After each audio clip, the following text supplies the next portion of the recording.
ആളുകൾ. ഞാൻ പണ്ട് 2 പേസ്റ്റ് വാങ്ങിയിരുന്നു, എനിക്ക് കിട്ടില്ല, എൻ്റെ അവർക്ക് എനിക്ക് കിട്ടുമോ? പല ആളും പലതും പറയും. നമ്മളെല്ലാവരും ഡിഗ്രി പഠിക്കാൻ കോളേജിൽ ചോറും. ഞാൻ 1ാമത്തെ കൊല്ലം പുറത്തായി.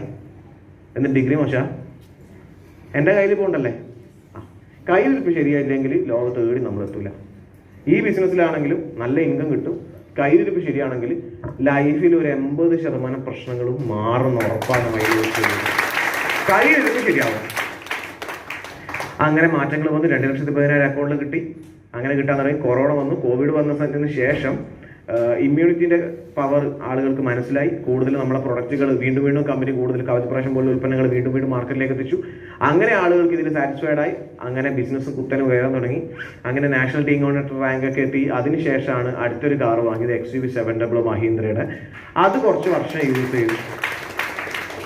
പിന്നീട് എന്നെ സംബന്ധിച്ചിടത്തോളം കാറുകൾ ഭയങ്കര ഇഷ്ടമാണ്. അതുകൊണ്ട് ഇപ്പോൾ ഞാൻ യൂസ് ചെയ്യുന്നത് ഫോക്സ് വാഗൻ്റെ ഒരു ടിഗ്വാൻ R-Line എന്ന് പറഞ്ഞാൽ കണ്ണൂർ ജില്ലയിൽ ഒറ്റ കാറായിരുന്നു.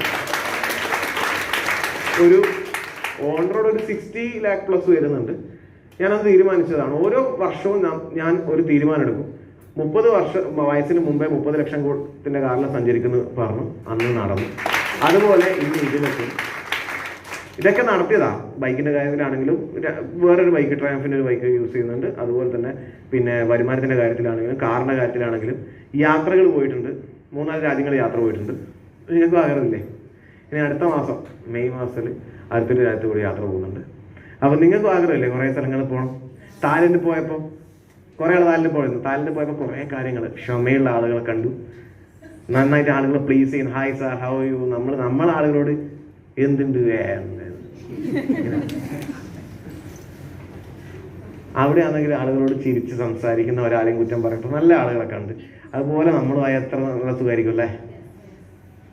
റോഡിലൊക്കെ ആണെങ്കിൽ ഒരുത്തർ റോഡിലേക്ക് ഇങ്ങനെ കയറാൻ നോക്കുമ്പോൾ നമ്മൾ കൊടുക്കൂല സ്ഥലം, ഇങ്ങനെ അടിച്ചു കയറും. അവിടെ ആണെങ്കിൽ ഒരാൾ കയറുന്നത് കയറില്ല, മെല്ലെ ഹോണും അടിക്കൂല. ഞാൻ കയറിയ ആ വണ്ടിയിൽ അയാൾ 3 കൊല്ലമായി ഒരു ഹോൺ അടിച്ചിട്ട് ഞാൻ പറഞ്ഞു ഹോൺ അടിക്കുന്നവരെ നിർബന്ധിച്ചടിപ്പിച്ച്. നമ്മളെ വിചാരം വണ്ടി ഇങ്ങനെ പോകുന്നത് ഹോൺ അടിച്ചിട്ടാണ്.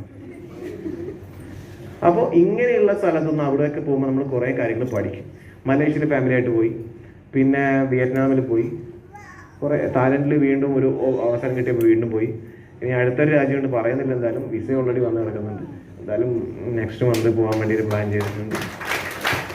ഇത്രയും മാറ്റങ്ങൾ ഈ ചെറിയ സമയത്തിനുള്ളിൽ, അത് നിങ്ങൾക്കിപ്പോൾ 22 വയസ്സാവണമെന്നില്ല, 50 വയസ്സിൽ 80 വയസ്സിലും കേൾക്കുന്ന ആളാണെങ്കിലും തീരുമാനം എടുത്താൽ അതെല്ലാവർക്കും ഒരുപോലെ തന്നെയാണ് മൈലേജ്.